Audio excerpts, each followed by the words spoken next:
infinite depths of darkness can be sliced open by light.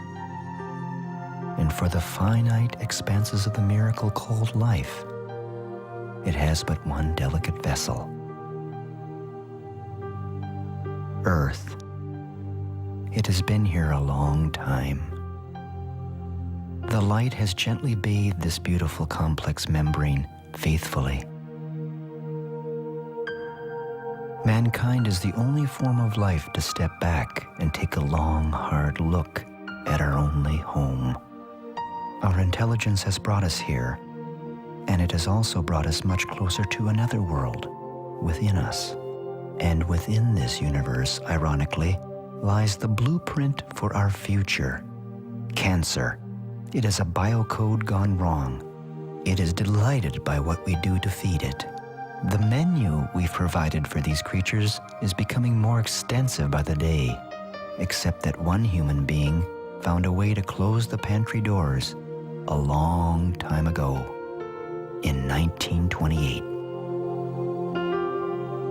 This is that story.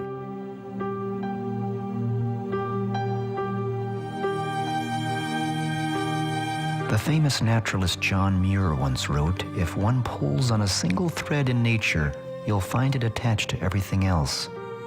For this 15-year-old boy named Garrett, he rediscovers that fact from different angles regularly. He lives with his father in a remote section of Alaska, where traveling in bush plains is almost routine. From these vantage points, the health of forests, wildlife, and even glacier melt can be easily observed.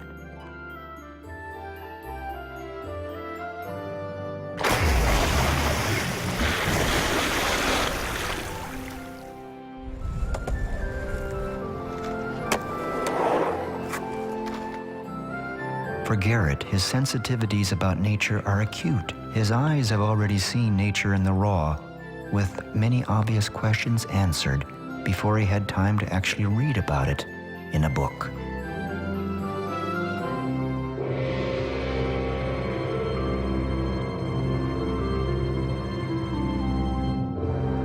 As far back as he can remember, his family has worked with orphaned wildlife, and so his understanding of biology was hands-on there too. Thanks in part to a special book written by a Dr. Max Gerson, he understood how important it is to feed a young creature such as this porcupine the right mix of foods, or that creature would succumb quickly, especially in its first few days of life.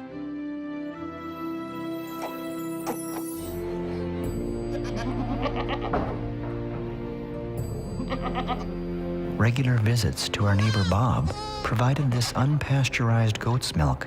No store could legally supply this. Bob's wife, Margaret, is recovering from breast cancer. But she recently heard from Garrett about Dr. Gerson, and then word spread in the community about this Gerson therapy. People that were deeply impacted positively included the mayor, the local electrician, the banker, the Hammer Museum guy. Then there was the beekeeper, who saw links to the Gerson therapy that extended even to the health and productivity of his bees. There was also the artist, the people at the organic store, and then a Gerson tape was obtained.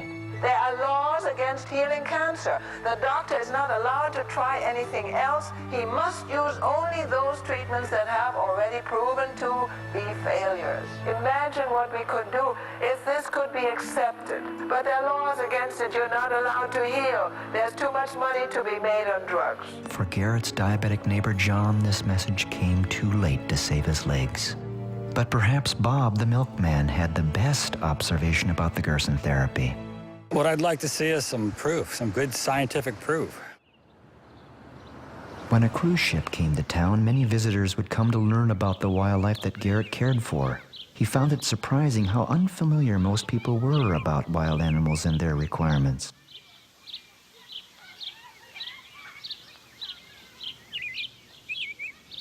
The news of this situation eventually got back to Dr. Gerson's daughter, Charlotte,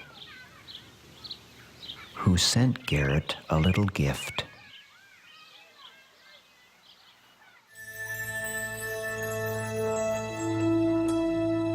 It was a new book written by Charlotte that spelled out how Dr. Gerson's therapy worked. It had easy-to-understand statements about cancer. Even a 15-year-old could find the text a good read. The chapters were profound and seemed too good to be true. Points are made that sparked curiosity to learn more.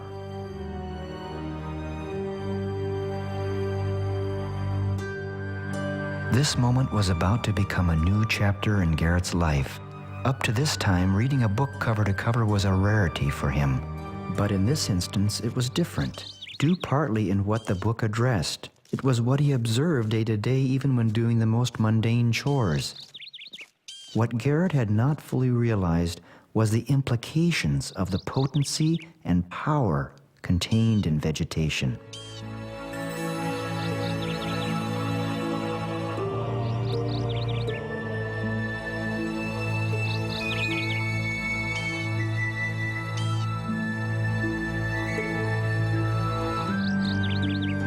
What seemed like a simple snack taken for granted in the garden had tremendous implications worldwide.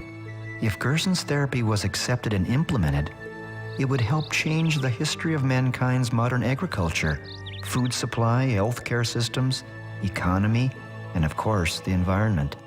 Then Garrett learned a lesson in being misunderstood one day when his father cleaned the house and tossed an artwork piece Garrett had made into the trash.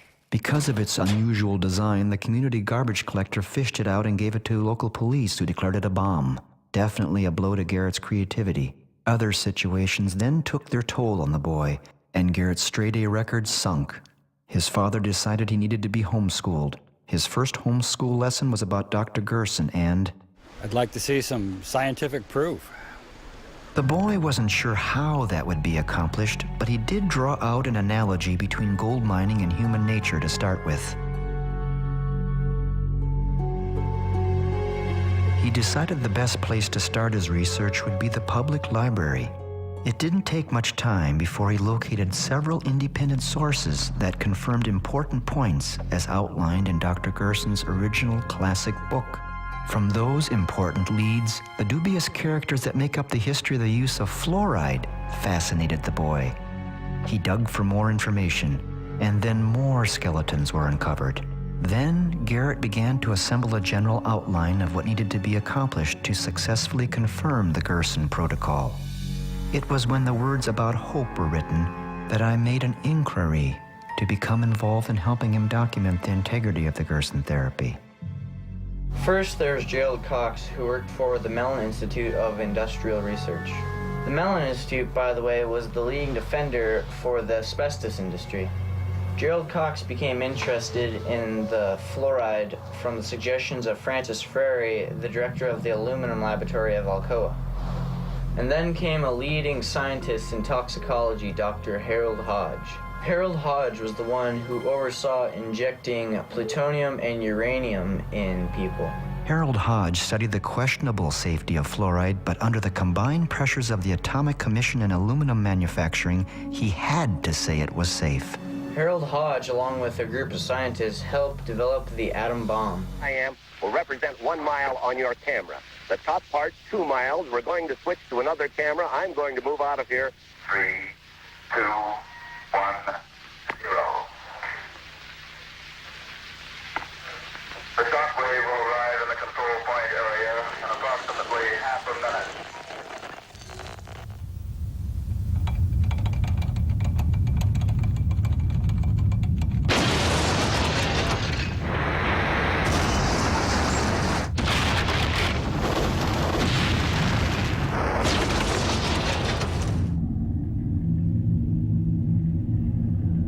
And then came Edward Bernays, the nephew of Sigmund Freud, the wizard of public relations. Selling fluoride for public water supplies was easy for Bernays. He used the slogan, "Trust your doctor." To this day, even fluoride tablets are dispensed to children, thanks in part for the need to use fluoride to build the atom bomb. Parallels can be drawn from this history to another in the making about cell phones. A $28 million grant was given to Dr. George Carlos in the 90s to prove cell phone safety, but instead he found otherwise. He refused to be paid off. Cell phone transmissions are still a concern as to how they affect insects. Do they teach this in public schools? But when it comes to dental health, diet, not fluoride, can play a huge role. This became vivid for Garrett as he assisted on minor surgery of his tame wolf. The perfect cavity-free teeth of the wolf pointed to facts in a book he had just finished studying from the library. It was called Nutrition and Physical Degeneration by a distinguished dentist named Dr. Weston Price. Dr. Price traveled the world with his wife in the 1930s to visit native cultures that had never been exposed to modern civilization's diet of white flour, canned food, and sugar. To his amazement, these people averaged less than 1% of tooth decay. And Dr. Price noted something else.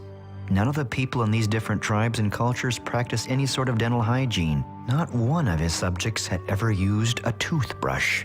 But once processed food was introduced to them, tooth decay and disease followed, and it was the beginning of the end of the uniformly hardy and strong. Dr. Price studied animals with improper diets. Two-headed calves, deformed cats were the result. He also observed a direct link between human skull formation and diet. And yet, in present day, the subject of fluoride is still debated. In the state capital of Juneau, Alaska, I met up with the city's chief dental officer. For the state of Alaska's position on water fluoridation, the Department of Health and Social Services and Division of Public Health support water fluoridation, but in Alaska it is a local initiative, and what's going on in Juneau is a local vote on Juneau resuming water fluoridation. So while the department supports this, this is really a local issue, and I'm also involved with the Citizens for Dental Health coalition, but that's not in my capacity as state dental officer. Do you think that fluoride in the water will help prevent cavities and such? What is your position? I think there's clear evidence over the past 60-some years now that fluoride reduces tooth decay. But fluoride's only measurable effects on tooth decay are from topical application, not from drinking it. Hitler's alleged reason for mass medicating water with sodium fluoride was to sterilize humans and force them into submission. Garrett needed to see both sides of medicine. He then viewed compelling scenes from stock footage about Gerson I had already compiled. If you think of basically what's in Gerson therapy, you really wouldn't expect it to cure cancer. So no, I don't think there's any evidence that anybody's ever been cured by Gerson therapy. It's not right from any aspect at all. Well, has Gerson therapy ever cured a cancer patient? Oh, of course not. They won't even release their records. There's absolutely no scientific evidence that he's cured anyone. You know, I've never interviewed any Gerson patients. It really is pointless. But I had interviewed patients, and more than a couple. These patients had recovered from every type of cancer, and for many of them it was terminal. Orthodox medicine had given up on them and sent them all home to die. Some of them published books about their recoveries. I traveled all over the world, from Holland to Japan, and everywhere it was the same result: recovery.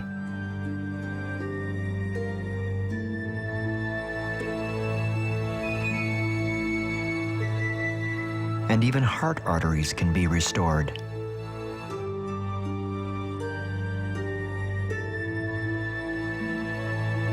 When Prince Charles spoke publicly in favor of the Gerson therapy after observing its effectiveness, he was skewered by the medical community. Nevertheless, I had observed his unwavering sentiments in a letter that was sent to the Gerson Institute. Charlotte Gerson routinely gives lectures about her father's famous therapy all over the world. Dr. Gerson said 2 basic things are toxicity and deficiency. Garrett was on the right track with his homeschool schedule, and what he had just seen drew him in even deeper. Now the world began to appear slightly more complicated to him. As he studied various magazine articles about the increasing incidence of cancer, he searched curiously and exhaustively for any mention of Dr. Gerson's therapy within mainstream media sources.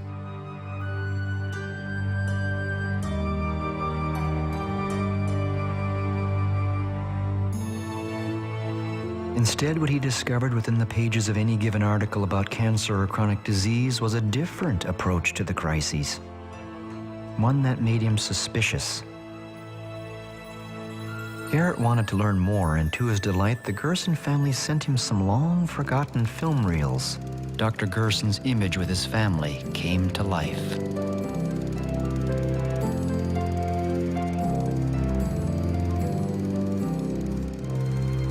There was the discovery of footage of Charlotte Gerson in her 20s that captured his imagination within the historical reference of the where, why, and how this family eventually ended up in the United States from Germany.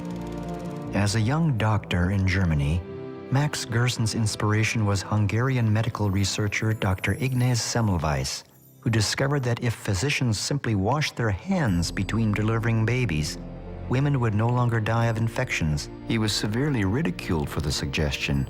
Ridicule followed Gerson as well after he discovered a cure for his migraine headaches and then tuberculosis by changing the diet. A clinical trial was undertaken with 450 incurable skin tuberculosis patients. None of them recovered at first, and Gerson was devastated. But then it was discovered that a nurse was sneaking pastries, beer, and sausages to the patients. The Gerson diet was then strictly followed, leading to the recovery of 446 of the 450 patients. Then, he discovered it cured cancer. In World War II, Gerson was able to flee Nazi persecution with his family to the United States. He continued to not only cure cancer, but other chronic diseases too. And when his close friend Dr. Albert Schweitzer suffered from diabetes, he cured Dr. Schweitzer as well, leading Schweitzer to assess and declare that Gerson was, quote, the most eminent genius in medical history. In July of 1946, Senator Claude Pepper held Senate subcommittee hearings over Dr. Gerson's cancer therapy. The astounding testimony was quickly reported by ABC News commentator Raymond Graham Swing over ABC Radio. The public's reaction was swift and favorable, but the broadcast resulted in the firing of Raymond Graham Swing 2 weeks later due to severe pressure by the pharmaceutical and American medical establishment. I was investigated 5 times. What do you mean by being investigated, sir? From the EMA. They investigated you? Yes, 5 times. Every time they come, I show them, here's a patient you sent home to die, cured. Other patient, you sent home to die, cured. Next patient, you sent home to die, cured. And cure he did, including people with muscular dystrophy, like this young girl. Dr. Gerson's public lectures about his therapy were unpopular amongst his peers. For example, Gerson had spoken out against tobacco since 1920. Time out for many men of medicine usually means just long enough to enjoy a cigarette. And because they know what a pleasure it is to smoke a mild, good-tasting cigarette, they're particular about the brand they choose. In a repeated national survey, doctors in all branches of medicine, doctors in all parts of the country were asked, "What cigarette do you smoke, doctor?" Once again, the brand named most was Camel. Yes, according to this repeated nationwide survey, more doctors smoke Camels than any other cigarette. Why not change to Camels for the next 30 days and see what a difference it makes in your smoking enjoyment? See how Camels agree with your throat. See how mild and good tasting a cigarette can be. And as more layers of the therapy were uncovered and understood, it was becoming clear to Garrett why there was such opposition to Gerson's therapy of caring for health. The tobacco industry was the main source of advertising for the American Medical Association at that time. Philip Morris was the Journal of American Medical Association's major source of advertising revenue. The editor of that journal, Dr. Morris Fishbein, attacked Dr. Max Gerson for, quote, treating cancer patients with diet and warning them against cigarettes. Fishbein originally aspired to become a professional clown, yet he never practiced a day of medicine or treated a single patient in his entire career. Today it's no different. Chemical and pharmaceutical companies now run the American Medical Association and the FDA. The thing that bugs me is that people think the FDA is protecting them. It isn't. What the FDA is doing and what the public thinks it's doing are as different as night and day. A quote from Herbert Lay, the former commissioner of the FDA. The boy remembered the superior effectiveness in a remedy his father had used on his foot. Costly and toxic pharmaceutical treatments had not worked, but by merely dicing a few cloves of garlic mixed with raw honey, his foot problem disappeared. Raw honey also disinfected and greatly sped up cuts and abrasions. Another healthy, inexpensive item used, that is non-toxic, was hydrogen peroxide. It was used as a cleanser in the home and was even found useful cosmetically in hair highlighting. Garrett found putting 3% hydrogen peroxide in the ears for a time would even prevent the common cold. There are volumes written about natural cures and treatments. Knowledge is power. Garrett gave his orphaned moose calf named Franny her last bottle of goat's milk. And so Garrett's homeschool lesson went to a new level. It was time for him to take his homework on the road and put it all to the ultimate test.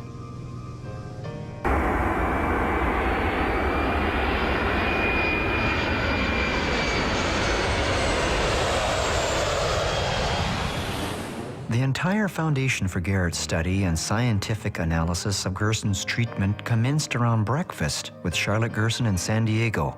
Charlotte Gerson's son, Howard Strauss, and a distinguished guest who had just arrived from Slovenia also would join us. It was here that Garrett would compare his notes about Dr. Gerson's claims with unrelated outside sources to truly see if they match up. Dental amalgam, and it's, by the way, dentists like to call it alloy because it makes it sound so much more stable. But dental amalgam is the biggest and the worst exposure to mercury that most Americans have in their lives. If that is true, then millions of people have needlessly suffered a plethora of ills for well over a century and didn't realize the true cause was all in their heads. I was about to film a demonstration that proved this beyond a shadow of a doubt. Dr. Roger Eichmann and Dr. David Kennedy set up a phosphorescent screen and light that would be sensitive to mercury vapor coming off the tooth if it was present after even the slightest stimulation. We had teeth with amalgam fillings that would be placed in water of just room temperature to represent saliva in the mouth. I did not truly believe mercury vapor would come off the tooth, or if it did, that the film camera would register it. I also had a video camera on hand to record this event.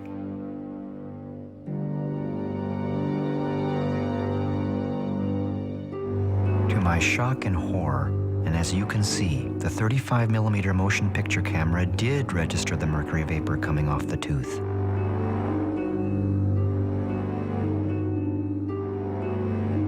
This is the first time in history this has ever been captured on a film camera.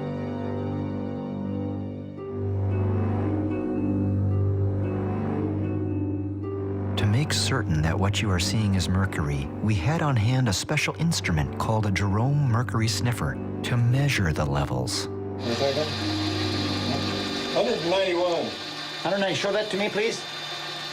191, is that high? They'll close the factory, it gets over 100 and evacuate. Oh boy, my gosh. Okay. Now, you think about Turn it, off the light. This is room temperature, 1 tooth, at least 50 years old. It's been degassing for years, and many people have a whole mouthful of them. Yeah. Now just think what happens if you have half a dozen people in a elevator all degassing like this, and it's degassing 24 hours a day, 7 days a week.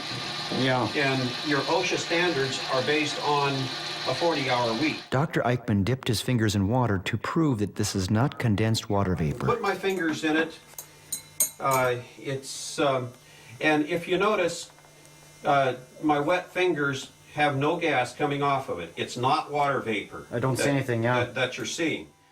Next, Dr. Kennedy set up on the counter an amalgam mixer, which dentists use in their office to mix the amalgam capsules.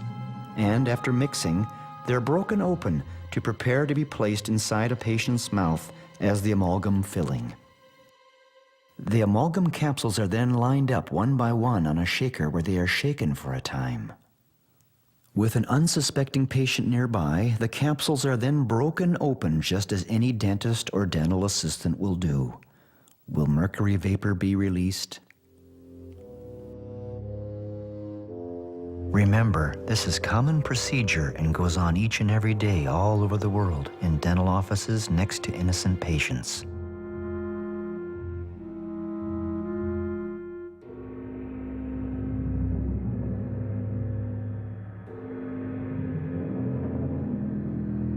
The images speak for themselves. For the American Dental Association to continue to insist that amalgams are safe would seem absurd. Turn on the light. Can we see what we got? 252. Yikes. Should we exit this? Are we getting poison in here? Yes, it's raised the room up. Yeah. It's no worse than working in a dental office.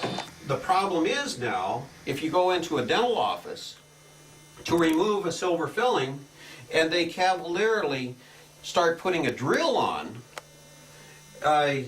this whole screen would turn black. You hit it with a high-speed drill, and you're going to put mercury everywhere. And those very small cuttings of amalgam will go all over. You've got to use a rubber dam. You've got to use a high-speed evacuator to get all that out.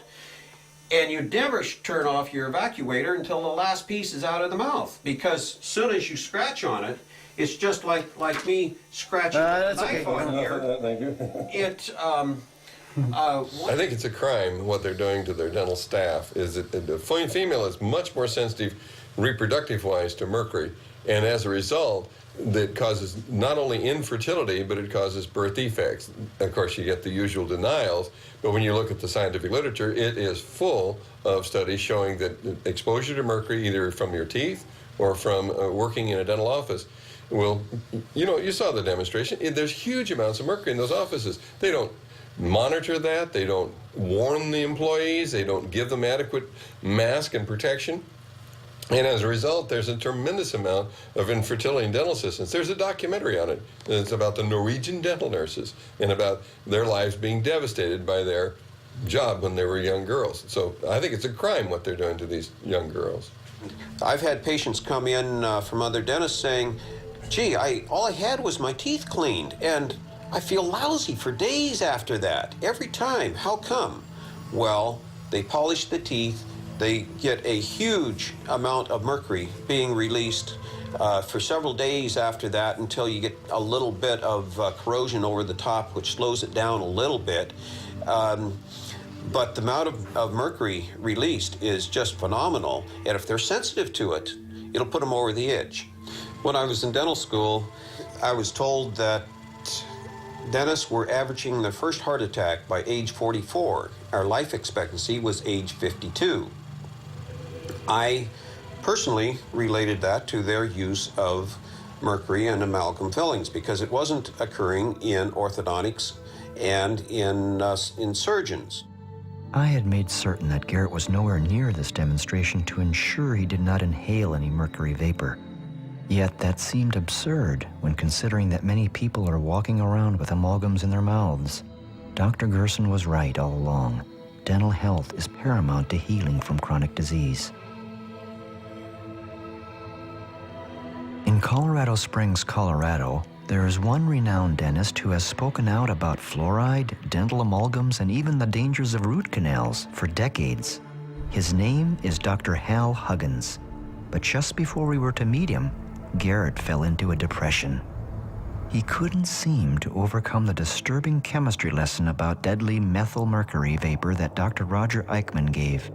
This homeschool lesson had hit him hard. And then the cause of his sadness was revealed. The boy's parents had unwittingly allowed some dentist to stick the mercury inside his mouth too. He now saw himself as a biohazard. But the good news was that he was about to meet Dr. Hal Huggins, who would give him some reassuring direction. Well, most of the people I see who are having their amalgams removed have some sort of a dread disease. But you're interested in prevention, then you are 1 in 100 who's in a very good position, because prevention is a whole lot easier than correcting a problem after it's occurred. He asked how many dentists state that mercury fillings are safe. Well, that would be pretty close to 100% if they want to be in dentistry tomorrow, because the Dental Association has certain rules and regulations that if a dentist is asked, is mercury toxic, and they say anything affirmative, they say, well, yes, it is. It's the most poisonous metal on the planet that's not radioactive. They're going to lose their license and be selling used cars the next day. So what they believe and what they can say, two different things. Then he wanted to know which dentists know how to remove fillings properly. Those people who go out and just have their fillings removed at random, by actual measurement, 63% end up with an autoimmune disease within 6 months that they did not have before they had their amalgams removed. Dr. Huggins guided Garrett to a dentist that did know how to safely remove his filling. The boy remembered a question he had asked Dr. Huggins about retaliation for speaking out. Yes, there have been a number of cases of retaliation. The first thing they did was put up an enormous amount of money to see to it my license was removed for refusing to place amalgam, for refusing to do root canals on patients, and writing a book they didn't like. There have been personal things that have been done against me and my family, which destroyed the family. The rest of it destroyed the business. They've destroyed everything I had except the mortgage on my home. And for some reason or other, they did not want that. Garrett reasoned that life could have been so much easier for him if he had just kept quiet like most doctors do. So the question became, why put yourself through this? When you have seen the people that I have seen, and you see that their life just has a few minutes, a few hours before it runs out, and you see that that can be turned around, and you see that years later these people do have a life, that's the payment that I get. That's why I keep doing what I'm doing. It was a refreshing ideological position that reminded Garrett of Dr. Gerson, but it still is David and Goliath. In this situation, the American Dental Association wields tremendous power and control over a dentist's life. And the dentist that performed the procedure of proper filling removal on Garrett was terrified of his identity being captured for this movie. Documents had to be signed, which meant that I was personally liable to him for the ruining of his career and income if I did film his face.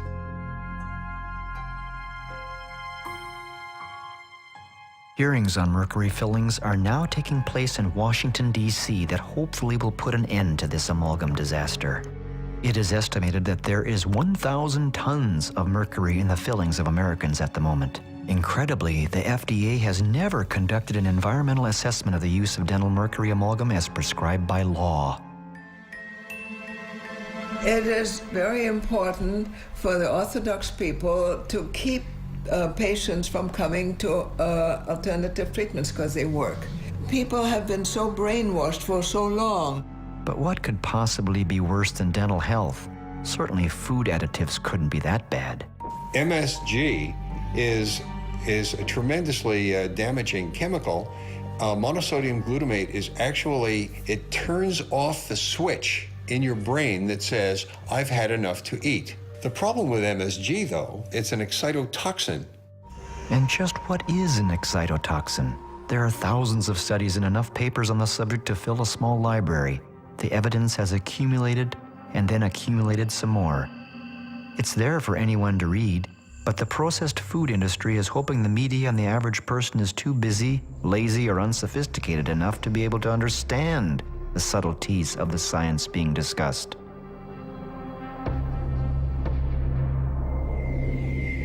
But just in case the average layperson does show a bit of curiosity about the dangers of flavor enhancers like MSG, the food industry has smartly printed little rack cards and brochures to give us, defending their crisp position. Garrett met with food experts Jack and Adrian Samuels of Truth in Labeling.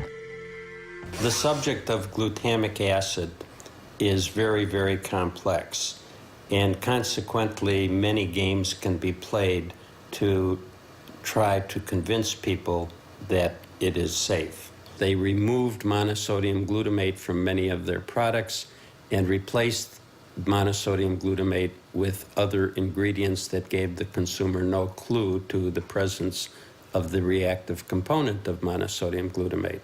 After being told by my physician, who experienced one of my reactions to MSG, that I would soon die from an MSG exposure if I didn't learn to avoid it, Adrian used her background in research and went to the library, spending some 4,000 hours to read everything she could find about MSG. To her surprise, she found there were studies that indicated that MSG was safe, but they were all sponsored by the glutamate industry or their agents, and were all flawed to the point of being worthless. And at the same time, there were many other studies that clearly demonstrated that MSG was toxic and dangerous. Neuroscientist Dr. John Olney has studied MSG for decades. He rarely gives interviews because of the unwanted attention it incites. My background is in experimental neuropathology.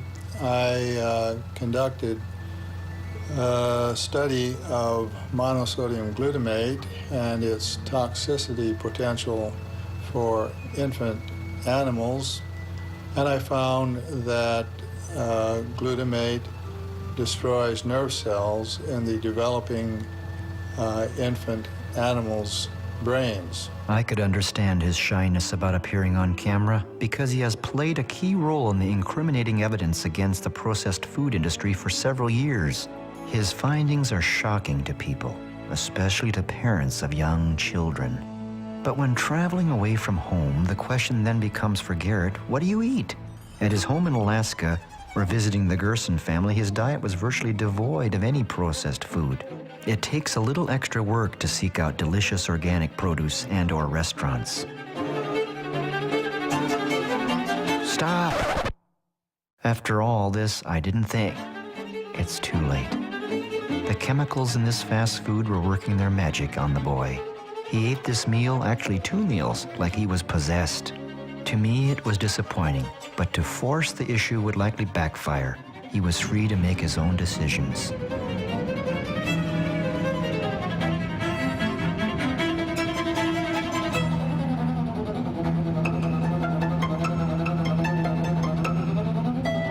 Three hours later, on a plane headed for Jackson, Mississippi, the results were in.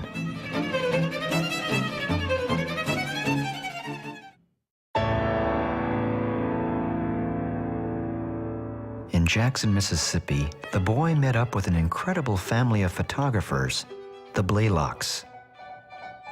Dr. Russell Blaylock is a renowned board-certified neurosurgeon and author of several books on cancer, excitotoxins, and health. It is here where Garrett reoriented himself to a healthy snack, but unbeknownst to the lad, I had a little test planned. The mass consumption of this excitotoxin substance in the food is interfering with people's ability to think and remember and use language, so that our children no longer have the capacity that their parents had. And I think this is getting compounded because there are more and more foods with multiple forms of these excitotoxins, 4, 5, 6 in a single food, so that our children, and small children in particular, are consuming such large amounts. It interferes with the development of the brain as well as destroying these connections between the brain cells. And that interferes with brain function, and that's what we're seeing nationwide, and in fact worldwide in the industrialized nations. The reason that the food manufacturers are telling the public that it's safe is because they're making a huge profit off of it. And it's hard to compete with their fellow manufacturers if they don't use the MSG, because it's a powerful taste-enhancing effect. So they just tend to ignore all of this research, even though it's literally thousands of studies, and the studies keep growing, proving beyond any doubt in the reasonable mind that in fact this is harming people's brains. It's producing gross obesity, metabolic syndrome, diabetes, infantile diabetes, atherosclerosis. A great number of diseases are now connected to what's happening with MSG exposure. Chips were delivered to the table that were laden with MSG. And one of the things that people don't understand, this can be a silent toxicity. That is, they don't even know it's occurring. A lot of people will tell me, well, I don't react. I don't have these symptoms of nausea and vomiting and headaches. Well, a lot of people that are exposed to MSG will not have these symptoms, but they get the same damage. And this occurs over a very long period of time, decades. So the brain cells are being destroyed, and until they lose a number of brain cells, they're not even aware that they're under this toxicity. It's known in neurology that you have to lose about 90% of the neurons in a particular area of the brain before you develop symptoms. So by the time you develop these symptoms like dementia or Parkinson's disease, etc., you've already lost 90% of the neurons in that part of the brain, and that's what's very important. Another really new important finding is that it's strongly connected to the growth of cancer. And we know that glutamate, when it's increased in a person's diet, makes their cancer grow very rapidly and becomes highly invasive. That means it spreads all over their body. The problem is, no one's telling cancer patients they need to be very cautious about taking in these food additives because it makes their cancer grow much faster and become more invasive, which means they're less likely to survive their cancer. Garrett never did eat any of those chips. He wants all the brain cells he has. The number of food products that contain MSG but don't actually label it as such is now almost infinite. The only way to avoid this is to buy organic products and whole foods. What the boy also discovered was that this was further confirmation of Gerson's discoveries 80 years earlier. In order to provide a balanced report on the subject of processed foods, the boy then flew from Jackson, Mississippi to Omaha, Nebraska, with the hopes of interviewing a ConAgra Foods public relations representative. After several phone calls and a faxed message, he thought there was reason to be optimistic, but he was wrong. No one at this huge facility would speak. It was confusing and disturbing to the boy temporarily.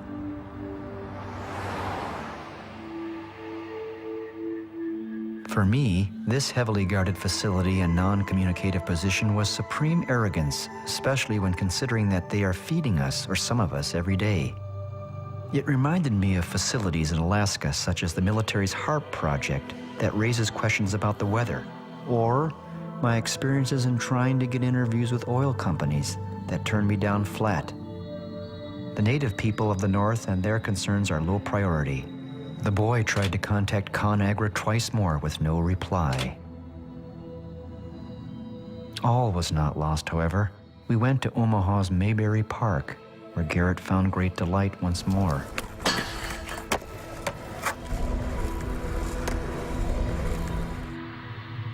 We have to go back to Hippocrates. He said, first of all, do no harm. Well, every single drug does harm. Then he also said, let food be your medicine and medicine be your food. That's very important because food will nourish you and heal you. It's natural materials which your body knows how to utilize. Your body has evolved over millions of years to use. Whereas these huge, incredibly profitable companies all over the world are damaging, liver toxic, and cause disease. So how can they really be considered a medicine if they're causing disease? If we couldn't speak to food manufacturers, then maybe we could speak to a food engineer. Meet Carol Hornline. We met her at the St. Louis, Missouri airport and were driving her to a radio interview. Along the drive, there was plenty of time for sightseeing. Garrett, in particular, now had time to digest a lot of information. He overheard much of the conversation going on in the front seat about another food additive that made him remember. In 1974, I petitioned the commissioner of FDA about some evidence I had found pertaining to aspartame causing brain lesions. But despite all warnings, the former head of GD Searle, Donald Rumsfeld, forced it into the food market anyway. As a highly paid and highly respected food engineer, Carol was right in line to work with this dangerous substance. It wasn't long before she was riddled with tumors from her pituitary gland to her ovaries. She ballooned in weight and continues to have health problems. Carol will never be the same again. She no longer wants to work as a food engineer because, quote, I can't work at a place where I'm knowingly poisoning people. This story is actually worse than the tobacco story because at least you can choose not to smoke. Food, you have no choice. We were now at the radio station where Carol would have a chance to tell the world her story and what food additives like MSG and aspartame do to any unfortunate organism that comes in contact with it. Kennedy and Mr. O'Reilly. This radio program, The Power Hour, can be heard around the world on shortwave radio or the internet every day of the week in rebroadcasts or broadcasts. To the point where they're leaving their seats and they're going out and becoming activists and they're demonstrating and writing letters. It's msgtruth.org. That's her website. Now, she became injured as a result of using MSG, but she didn't really use it.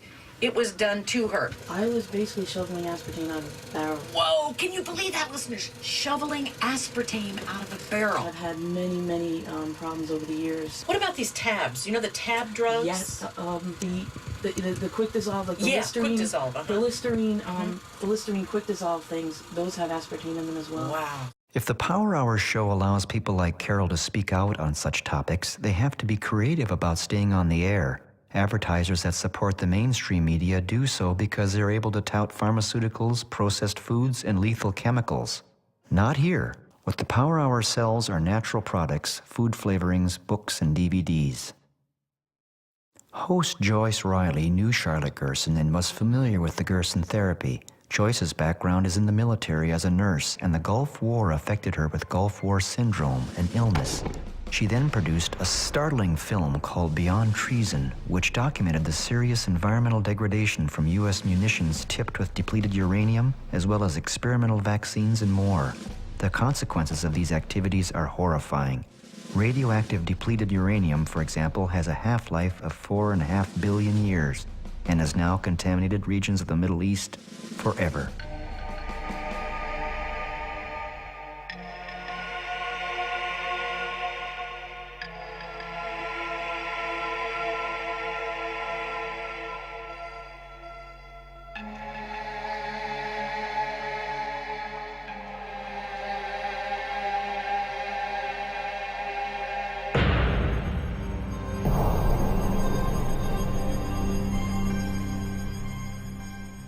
Joyce explained the Gulf War syndrome suffered by military personnel.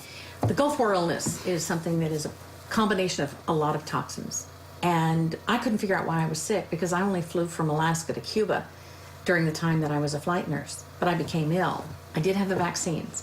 A lot of the troops did have the oil well fire exposure. They had chemicals, biologicals, vaccines, everything involved. What we do know now is that they were full of toxins. I was a nurse for about 35 years, and during that time I'd done everything from electroconvulsive therapy, which is shock therapy. I'd been a chemo nurse. I was a director of nursing. I was a nurse in a heart, lung, liver, kidney transplant unit, and I never appreciated food at all. I never appreciated what it was for. And then I became ill after the Gulf War, and it was amazing to me that nothing in medicine could make me better, nothing. So I had to start looking into alternative and integrative medicine. Gulf War veterans were becoming ill right after the Gulf War. Thousands of them were becoming ill. And we had no place to turn to. We found out that there were some Gulf War veterans that had been helped by eating raw foods, vegetables, fruits, and doing juicing. And When all this talk about vaccines came up, Garrett shared his own feelings about vaccines that are given to infants and school-age children. There was a 90% reduction in diseases before the vaccines were even introduced, as graphs clearly show. It was improved nutrition that caused the reduction, not vaccines. Vaccines are neurotoxic, and for that reason and awareness, the boy has a clear position on the subject.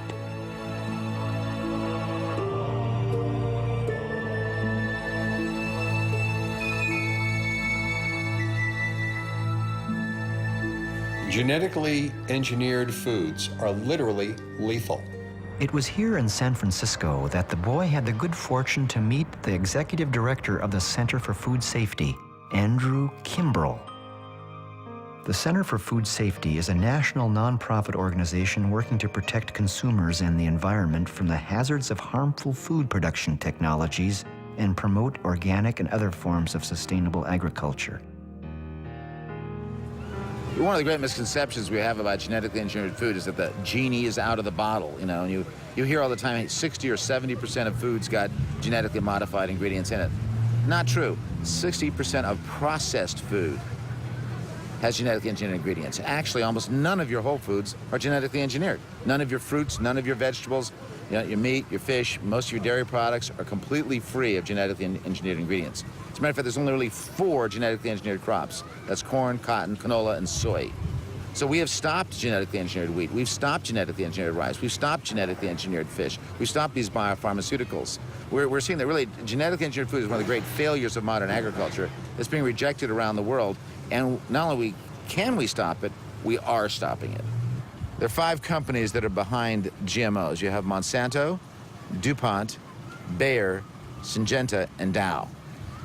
Those are the big 5 companies behind genetically engineered foods, and they all share one thing in common. They're not agricultural companies. They're chemical companies. And there's a reason for that. Genetic engineering today means only one thing. Not all the stuff that's been advertised, all the myths about more food, more nutritious food, tastier food, all nonsense science fiction. These chemical companies have engineered these crops so they can withstand more and more of their herbicides and pesticides. And they selling hundreds of millions of more tons of their chemicals. That's what they're about. I'm not surprised that Monsanto did not want to interview for this film. Monsanto has developed a technology which has one purpose and one purpose alone, which is they can sell more of their herbicides. Garrett was shocked to find in doing his homework that many of the people that work for these chemical companies later worked in government positions that were supposed to regulate these corporate giants. Sometimes they went back to work for the corporations again. Employees commonly move through what has been coined the revolving door between corporations and the public agencies that regulate them. Monsanto should not have to vouchsafe the safety of biotech food. Our interest is in selling as much as possible. Assuring its safety is the FDA's job. But when this quote is said alongside a statement from the Food and Drug Administration, it simply doesn't give the casual food eater much protection. The boy found this all very disturbing, with 0 credibility left over for either group. Ultimately, it is the food producer who's responsible for assuring safety. So really, it's up to the good nature of the biotech companies to provide studies to the government. But mostly, this is an unregulated industry, and this is our food. One of the great questions people ask is, are genetically engineered foods lethal? Are they toxic? And the FDA gave us an answer. The Food and Drug Administration in the United States gave it an answer. In the 80s and 90s, they looked at these foods and said, yes, the process of genetic engineering can take a non-toxic food and make it toxic. It can create new allergens. It can lower nutrition in food. It can lower our immune response. And in certain cases, we even see these foods have the potential to create cancer, certain of this technology. So the answer is in on whether GM foods are lethal or toxic. Yes, the very process can make a safe food and turn it into a toxic food and potentially a lethal food. The objective of Monsanto is clear. Monsanto has become the largest seed company in the world. Monsanto is in the process of buying up all the seeds of the world, which they then want to patent and control so that farmers will not be able to save those seeds. And they want to genetically engineer those seeds, and they want to put something called terminator technology in those seeds. And this has those seeds create suicide after one growing season so that farmers cannot save those seeds. So what Monsanto's really after is controlling all the seeds of the earth and making sure that the farmers of the earth cannot save those seeds. This becomes extremely important when you realize that 80% of all the farmers of the world depend on seed saving for their survival. So if Monsanto is able, either through patenting or through this terminator technology, to destroy their ability to save seeds, the result will be mass starvation. Garrett was surprised to learn that controlling pests and all the other reasons chemicals are applied, including artificial fertilizers, is completely unnecessary. There are dozens of institutions in the U.S. alone that strive to declare the good news of sustainable agriculture. Dr. Paul Hepperly demonstrated to us through many seed and field trial studies the amazing ways in which plants thrive and outperform chemically dependent fields. In many instances, the crop yields far exceed chemically treated farms. The studies are extensive, repetitive, and uplifting to anyone who cherishes good health. Dr. Gerson stated that the soil is our external metabolism. It must be free of sprays and poisons, or the body cannot heal.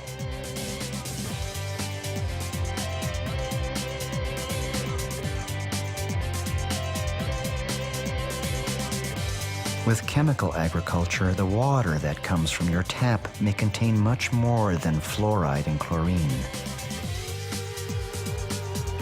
And there's another food treatment process that could still threaten your health. What we have found with the irradiation of food is it does not just kill the bacteria, which is what it's used for, but actually molecularly changes the food. It creates something in food called free radicals. These are novel molecular elements in the food that have never been there before. For example, in normal foods, we've seen the creation of benzene, which is a known carcinogen. And we've seen a number of other toxic elements in these food created because of the irradiation that fundamentally alter that food. So we have an ethical responsibility to eat well. The beautiful truth is that people around the world are saying no to GM foods, they're saying no to irradiation, they're saying no to food additives, and they're saying yes to organic food and beyond organic food. They're saying yes to food that is local, that is appropriate scale, that is humane, that's biodiverse, and that's socially just. Garrett thought that one way to stop some of this is by the way we vote, if indeed you can trust the voting machines to work right.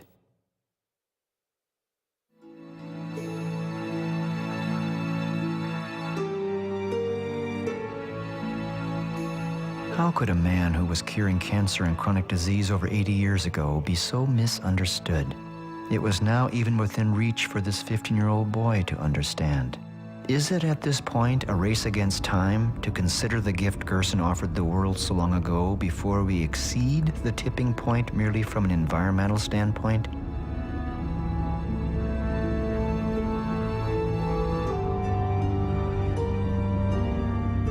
During the course of our travel, Garrett noted an article in the paper about obesity.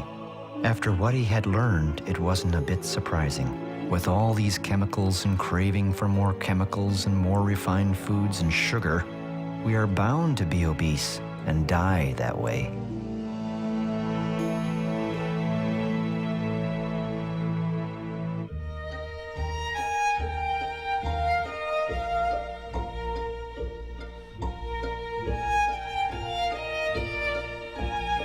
The Ohio Valley is the casket-making capital of the world. Naturally, the boy had wondered what eventually happens to an oversized dead person. Here at Goliath Casket Company, this family-owned business is experiencing a booming market, which Garrett credited to pharmaceutical drugs, MSG, aspartame, vaccines, food irradiation, genetically modified foods, dental amalgams, water fluoridation, and root canals, to name a few. Even the standard-sized casket is an inch wider than it used to be.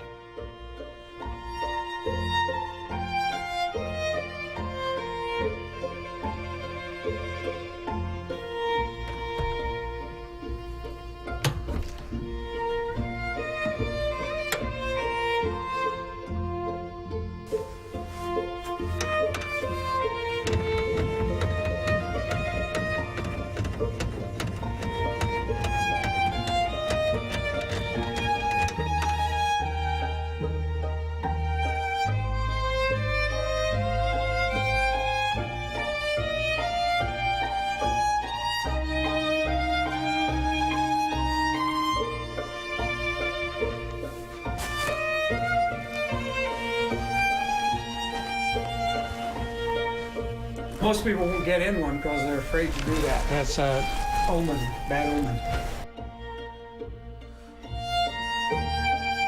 This would actually be quite nice for a cabin up in Alaska in the summer. You can close the lid and there you wouldn't get any light and you could sleep better.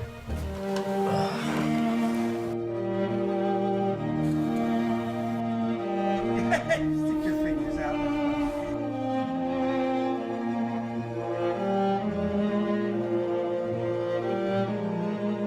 Most of the people are not taller, but they're wider and deeper. One of the issues we have with oversized obesity and oversized people is that they're very wide and they're also very much thicker or deeper. So our caskets have to be designed to accommodate this problem. Also, when they ask for a cremation, and many times they cannot do the cremation because the doors on the retort aren't big enough.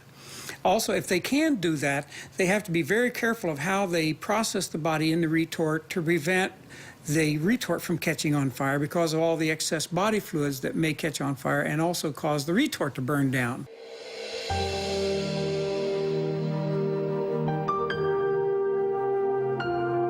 with all this cross-country travel, we had to stop.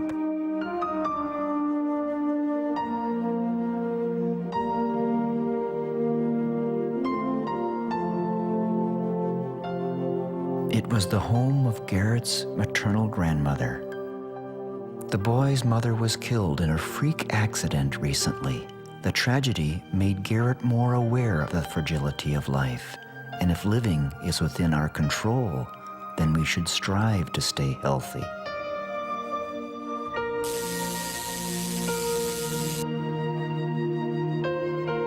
All living things have a distinctive energy field around them that can be measured and even photographed. Garrett remembered before he left on this trip an experiment with an aerospace engineer named Christopher Wadke. In this take, what this engineer demonstrated was a comparison between a slice of cooked and uncooked organic baby carrot. The cooked carrot is on the left. The uncooked is on the right. The uncooked carrot has a startling line of strong energy that's clearly lacking in this cooked carrot that was steamed for 10 minutes. What this means is that pasteurized food is dead. Garrett held a funeral for the latest victim, the almond.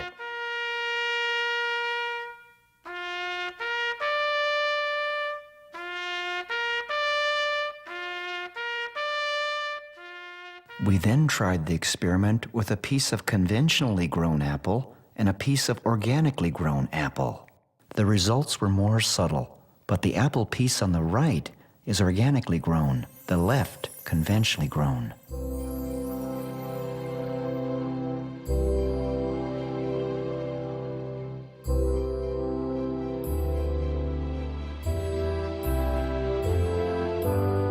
An organically grown tomato.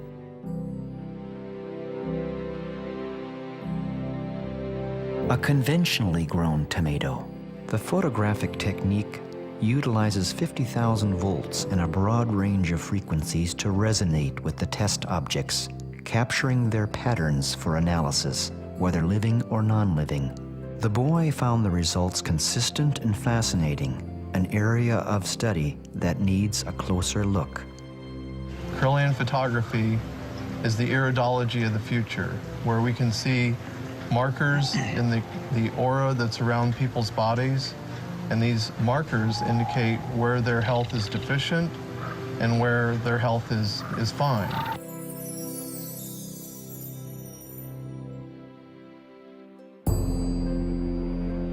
All of the homework that Garrett did was finally coming together. His study of the Gerson therapy was now close to completion. The Gerson therapy is no secret, never has been, and it works.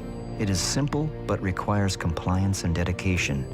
Very basically, it utilizes fresh-pressed organic juices, delicious organic meals, and, oh yes, coffee, as in coffee enemas.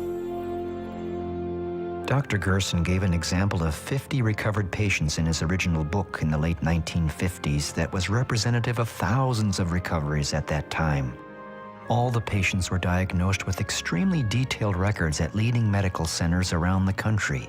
During and after the treatment, the medical records from independent medical centers bear out the results, and the results bear out a beautiful truth.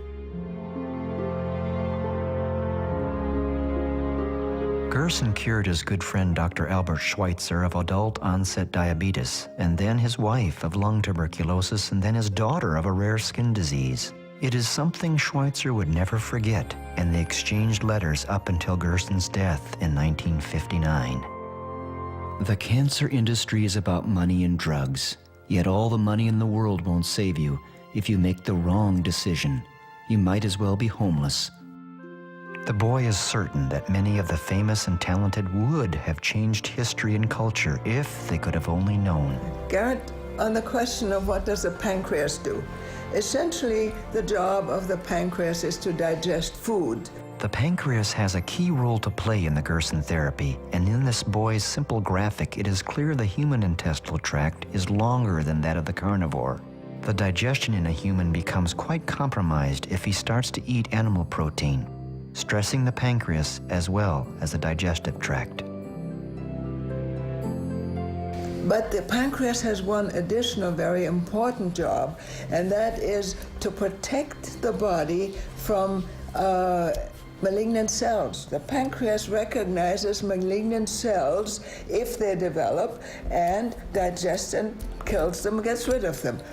When you overload the pancreas, as most Americans do, with excess animal protein foods, all the jobs, all the ability of the pancreas is used up just trying to digest and get rid of all this animal products, and there's nothing left to protect you from the malignant cells. The immune system is paralyzed. Then the question was posed to Howard by the Slovenian guest how the coffee enema works. Why? Well, what happened was that the caffeine in the coffee enema was absorbed by the hemorrhoidal vein, which is wrapped around your descending colon. That is a vein. It's a drainage system, not a distribution system like an artery.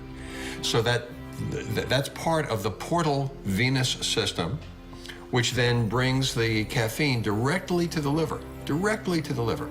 Okay. Not just the caffeine, but also some of the other elements of coffee. Okay. Cafestol and kawiol. Okay. And potassium. And potassium, very important, potassium. Okay. So then the liver is stimulated to produce glutathione S transferase and bile. Now, what the glutathione S transferase does, it is a blood cleansing enzyme. Of course, pharmaceutical companies have wanted to produce something that would stimulate glutathione S transferase, but they can't patent it. Because if they could clean the blood, that would be wonderful, but they can't. Okay. So we say, coffee enema, okay. And they say, go away, kid, we can't patent that. The coffee enema is prepared with 3 tablespoons of fine ground organic coffee. Then it is simmered for 15 minutes. It is then poured through a filter into a 1-quart container. Distilled water is also added to restore it to a quart. Then it is poured into an enema bucket. Once the coffee has drained into the patient lies on his right side, knees drawn up for approximately 10 to 13 minutes, and then evacuates. But in order for the boy to truly be impacted on a personal level, he needed to meet cancer patients to believe it for himself. No more pictures, no more books. Garrett wanted to go to Mexico.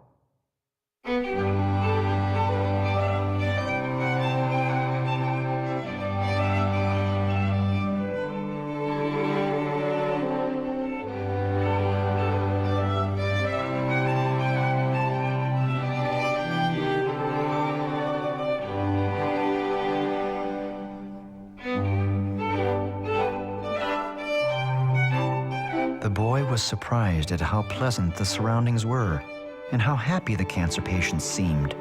They were here from all over the world. Garrett ate with them and listened to their stories.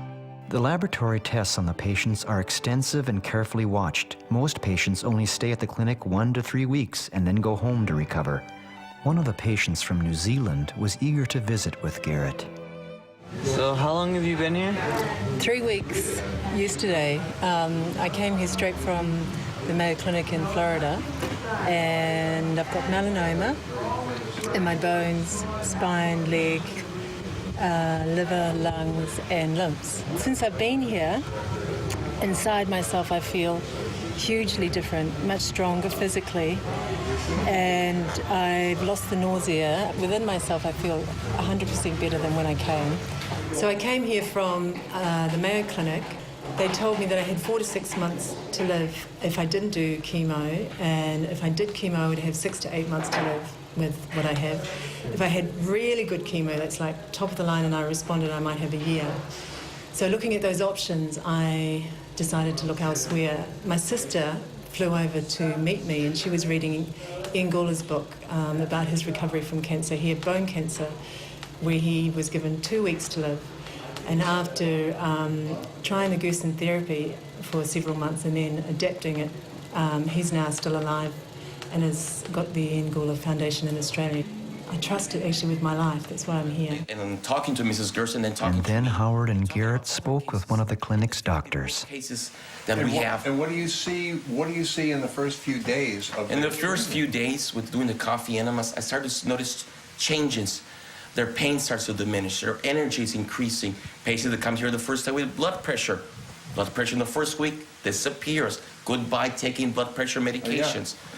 And the patients aren't realize, you know what, there's something more here than just a coffee enema and detox and organic diet and juices. They start to see the changes. And as I start to believe in what the hope they're believing, and I tell them it's more than hope, it's a reality. Reality. And it starts changing their way of life. And you, as a physician, must get phenomenal satisfaction. It excites me, unbelievable, to see changes in the blood work, in the x-rays, something that I can actually touch, feel, because I see these patients every day. From Tijuana, Garrett traveled south to meet a cancer patient that was recovering against all odds, at home with the Gerson therapy. In the mountains outside San Cristobal de las Casas, Howard Strauss guided Garrett to meet this patient, who is the same age as Garrett. Her name is Lupita.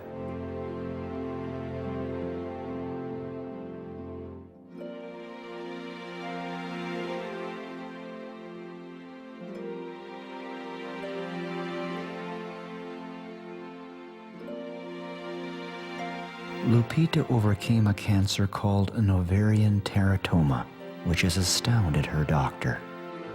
Utilizing the Gerson therapy under extremely difficult conditions proved to Garrett that anything is possible if one simply has faith.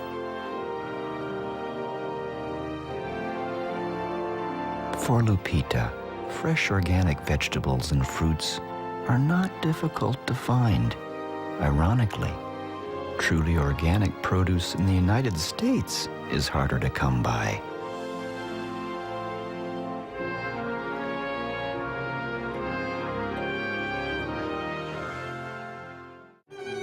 The Gerson Institute in San Diego has extensive files of case histories for anyone to see. 12 months after the diagnosis of prostate cancer, I was cancer-free within 12 months. And that was proven by the MRI and other imaging tests that I had, and which found amazingly that the cancer was completely gone from my sacrum, from my pelvis, from my liver, and from the prostate.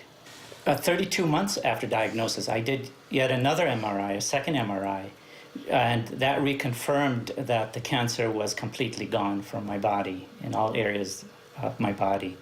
And if anyone doubts this, I have all the medical records to prove it. I brought all the medical records with me, from the doctor's reports to the scans to the imagings, and they prove it beyond a doubt. It's just an amazing thing. The pathology reports speak for themselves. Garrett found recovered patients everywhere with proof from their doctors. The Gerson therapy cured my fibromyalgia. But then I showed Garrett footage I had taken almost 5 years ago of a patient that was given a death sentence by conventional medicine. She had extra ovarian primary peritoneal carcinoma, stage 4. No one had ever recovered from such a cancer using orthodox medicine. So here she was, using the Gerson therapy in a last-ditch effort. And now, 5 years later, Garrett was looking at the results. Was he reading her obituary? This was her story. He leaves the room and goes, down the hall for a minute, and he comes back in the door and he crosses his hands across his chest. And just in astonishment, he looks at me and he says, "You're the only patient we have seen that has survived this diagnosis." He said, "This is unheard of." And so I told him that if he ever got sick, to give me a call. And I would help him. Garrett wanted to push this further, and so he asked this patient to go back to the Mayo Clinic to get a statement from her diagnostic doctor that the Gerson therapy cured her. The Mayo Clinic went into a panic mode because the doctor did want to appear on camera, but he was cut off. It became a waiting game. We would much appreciate it. He'd be making a big difference for the treatment of cancer and the environment. the answer came with the police, and they ushered her away, thinking she was a terrorist. As a result, the doctor is quitting the Mayo Clinic to work without such restrictive boundaries. But there are many others. In 1986, I was diagnosed with pancreas cancer, which has spread to my liver, gallbladder, and spleen. The doctors told me I had 3 months to live, to go home, get my finances in order, and prepare to die. She did the Gerson therapy over 20 years ago. Garrett remembered where he started with his homeschool lesson. It all came back to him quite quickly.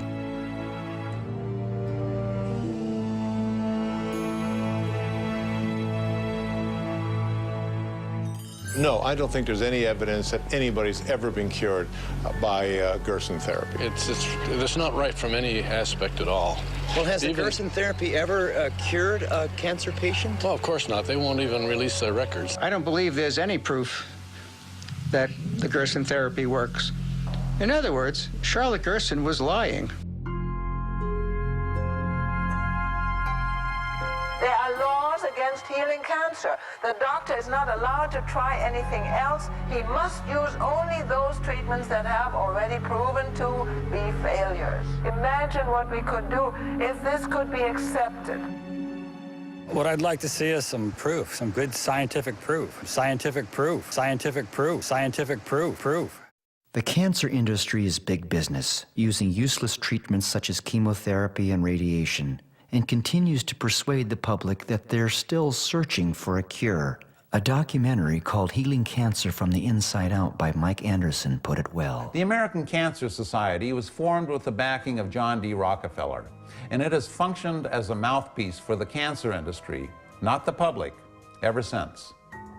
The American Cancer Society's mission statement says they are dedicated to eliminating cancer as a major health problem. The Chronicle of Philanthropy reports, however, that the ACS is more interested in accumulating wealth than in saving lives. The ACS, in fact, is the wealthiest nonprofit in the world, with net assets over $1 billion. Not surprisingly, it has consistently been given the lowest rankings in charity evaluations. Despite this wealth, its aggressive fundraising campaign pleads poverty and laments the lack of available money for cancer research. Aside from high salaries and overhead, most of what is left in the ACS budget goes into research that directly benefits pharmaceutical and radiological companies. What you see from studies conducted over the last 50 years is that for our major cancers, the effectiveness of conventional treatments is far less than a sugar pill. Board members of the American Cancer Society have included herbicide and pesticide manufacturers. Before Garrett returned to Alaska, there was one more person he wanted to meet. His name is Jay Kordich, known by millions as the Juice Man. Jay is responsible for selling close to $1 billion of juicers throughout the world. Well, Garrett, you know, I've been doing this now since 1948, ever since I had cancer of the urinary bladder. You know, when I think back, I just finished playing football for the University of Southern California, and I was drafted by Curly Lambeau and the Green Bay Packers. And then this urinary problem started. I started to pass blood, and I found out I had a tumor in my urinary bladder. And I had remembered a class that I had on one of my physiology classes, human anatomy classes, and I had inadvertently read about Dr. Max Gerson treating Dr. Albert Schweitzer, you know? And I figured, my God, after I found out I had cancer of the bladder, I figured if this treatment was good enough for Dr. Albert Schweitzer, it's got to be good enough for me. Never believed that much juice could come out of it.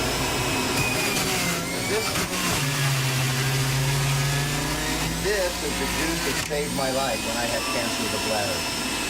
The Gerson treatment, carrot and apple. Because of that, I'm here. All the drinks that I made, and I continue even today, and this has been how long? Wow, 1948. my words of advice to you. Bring the power of plants into your body. There's nothing like freshly made juices to nurture your 100 trillion cells.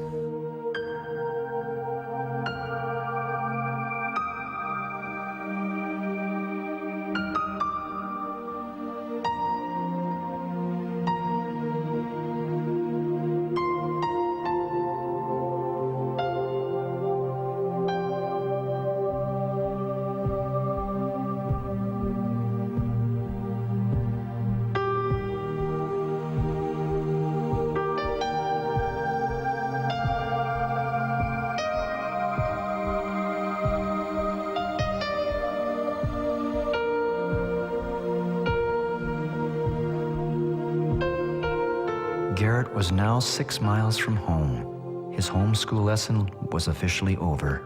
The memories of the trip still glowed red hot in his mind. Specifically, how could he possibly forget a woman who carries on her father's work relentlessly against all opposition? Who carries the torch of a way of life that is health care, not some government agency's plan hatched with a collection of drug companies?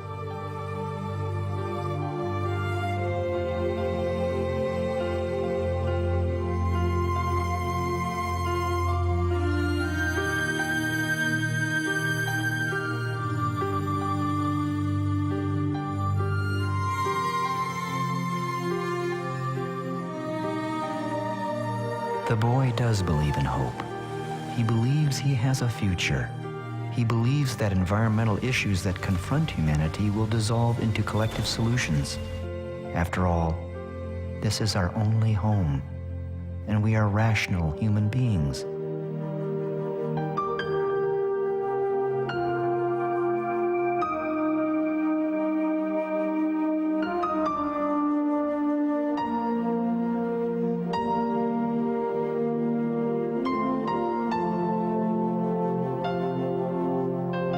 And now Garrett could see hope on the local level.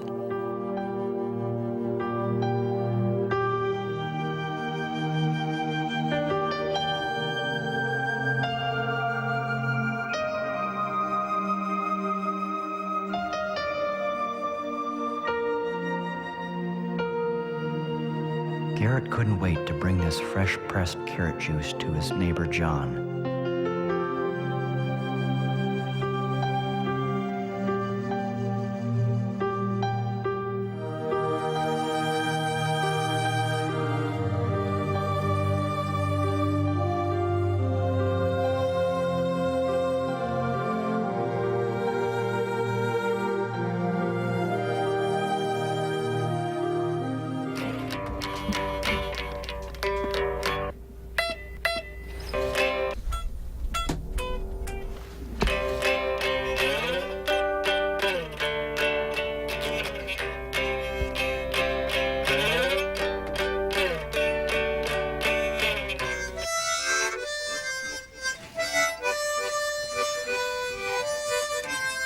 I'd like to see some scientific proof. Our other neighbor, Bob, the one that milks the goats and was quite skeptical, was really liking what he was hearing, and so was his wife, up until... Okay, so here you want to add 3 tablespoons of coffee into your boiling water. Then you want to let it simmer after for 12 minutes. And pour it in a quart jar and add water so it ends up being a quart.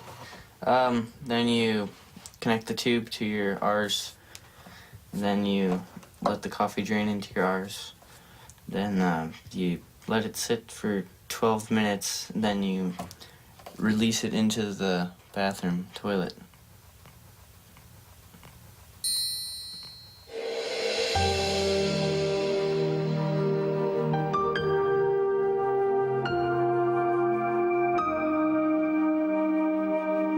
On another level, I think I learned more from this journey than my son, and for that, I'll be forever grateful.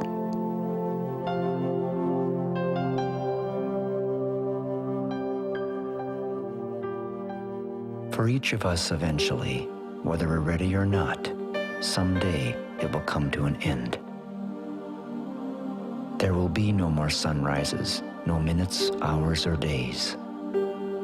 All the things you collected, whether treasured or forgotten, will pass to someone else.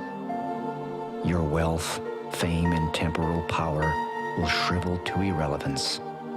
It will not matter what you owned or owed. Your grudges, resentments, frustrations, and jealousies will finally disappear. So too your hopes, ambitions, plans, and to-do lists will expire. The wins and losses that once seemed so important will fade away. It won't matter where you came from or on what side of the tracks you lived at the end. It won't matter if you're beautiful or brilliant. Even your gender and skin color will be irrelevant. So what will matter? How will the value of your days be measured? What will matter is not what you bought, but what you built. Not what you got, but what you gave. What will matter is not your success, but your significance. What will matter is not what you learned, but what you taught. What will matter is every act of integrity, compassion, courage, or sacrifice that enriched, empowered, or encouraged others to emulate your example. What will matter is not your competence, but your character. What will matter is not how many people you knew, but how many will feel a lasting loss when you're gone. What will matter is not your memories, but the memories that live in those who loved you.